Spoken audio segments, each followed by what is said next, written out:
The past month in the United States has seen approximately 4,000 job cuts within the supply chain industry. You might be asking yourself, what is causing these layoffs? And could I be laid off? In today's video, we will explore the two main causes for corporate layoffs and provide 3 actions that you can take today to reduce the chances and impact of a company layoff impacting you. Welcome to this Supply Chain Pros video. Some recognizable industry leaders have been laying off or reducing operations across the United States recently. The largest of which was Ford Motor Company, laying off 1,600 employees in a battery manufacturing plant in Glendale, Kentucky. Other well-known brands include Great Dane, the trailer maker, Anheuser-Busch, the beverage maker, and Kroger, the grocer. Many other smaller and less known companies are cutting back their labor force or shuttering their doors completely. The purpose of a business is to provide an item or service to an end consumer for financial profit. This customer ranges from people like you and me in a customer relationship or other business-to-business services and products. There are many factors that impact the demand side of the business financial equation. In the event of a weakening consumer, weakening demand for products, or increased competition in a company's niche, there will be decreased revenue coming into a business. Business leaders have to account and make plans for fluctuations in company revenue. At the highest and most simplest level, employees are generally an end to justify the means of the financial goals of a company. They are an input cost necessary to make the end product. In the event that a company is experiencing a decrease in revenue coming into the business, the leaders of that company may make the financial decision of cutting back on employees, operations, or facilities, all of which are additional weight on a company's bottom line of profitability. While this decision has real-life consequences for the employees and their families, there is a legitimate financial and logical reason behind layoffs and closures in this scenario. Think about some of the raging consumer trends of your lifetime, such as Rubik's Cubes, Beanie Babies, or Razor scooters. At one time, they were all the rage and demand was high, and then another time, they were not. If you had worked for a company that made and produced these items, there was an explosion in popularity for a short amount of time that ultimately dried up, and no amount of good business practices could have saved these product lines from an eventual decline and layoff of the labor force, which was brought in for the sole purpose of helping produce these items. A second and less common cause of worker layoffs are legitimate bad business practices. This topic can be broad and vary in severity from small and petty to large and legal. Some examples include a quality or durability difference in a company's product versus their competitors. Think of a name brand price of an item with off-brand quality. Industry compliance failures, such as getting shut down or penalized by the FDA for food or medical industry compliance shortcomings. Illegal activities, such as fraud, embezzlement, or bribery. Or finally, straight up just bad financial business decisions that lead a company to the point where they cannot pay their debts. Realistically, even the best performing employee in a successful company is not completely immune to the risk of experiencing a layoff.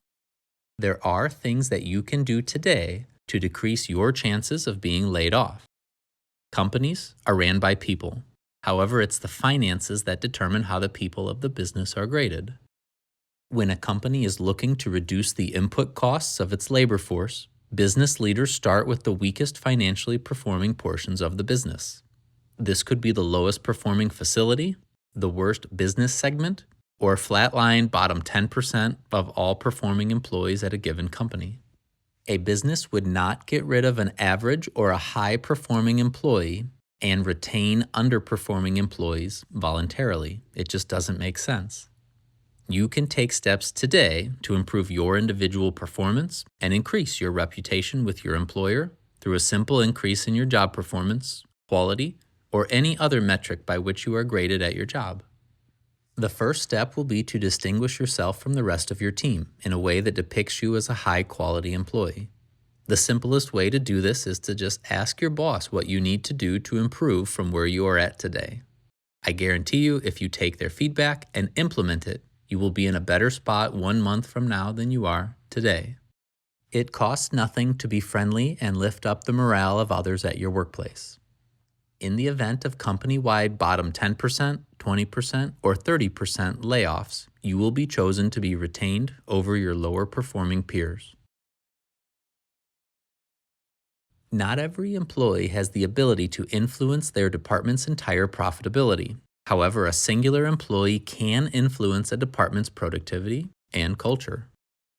This aspect is more challenging to change a department's culture towards increased quality and productivity. However, if a department shows overall improvement, it can reduce the chances of that department being laid off or that business segment being closed.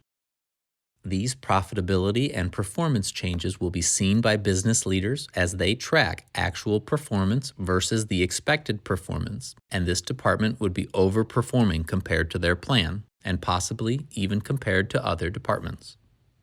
If everything is equal and a business has to cut back on one department, business leaders are going to choose the single department that is the least profitable or has the least negative impact on the company as a whole. The third and final thing that you can do to set yourself up for success regarding layoffs is to invest in yourself and in your resume. No employee is completely immune to layoffs, and even the best employees can find themselves out of a job at some point in their career. Having certifications and degrees, a stable work history, evidence of your high performance compared to your peers, and the social skills that allow you to articulate your candidacy prepare high-quality employees for success in their job search in the event that they find themselves out of work. If your resume is poorly formatted with spelling mistakes, has poor job history, or lacks professional references, these are things that you can take action on today to increase your desirability as a job applicant in the eyes of a hiring manager. Layoffs are never personal, even though they feel deeply personal. As we've seen, they usually come down to two forces: shifts in customer demand or failures in how a business is run. Both are largely outside of any singular employee's control. What is within your control is how you position yourself before uncertainty hits. By consistently performing at a high level, strengthening your department through productivity and culture, and investing in yourself with skills, certification, and a strong resume, you dramatically improve your odds, whether that means being retained or landing on your feet faster if a layoff does occur. No career is completely immune to disruption, especially in industries as dynamic as the supply chain. But preparation turns layoffs from a crisis into a transition. Control what you can control, be honest, do your best work, treat other people well, and keep building yourself into someone the market needs. If you found value in the content of this video, like and subscribe to the channel. This is your Supply Chain Pro, out.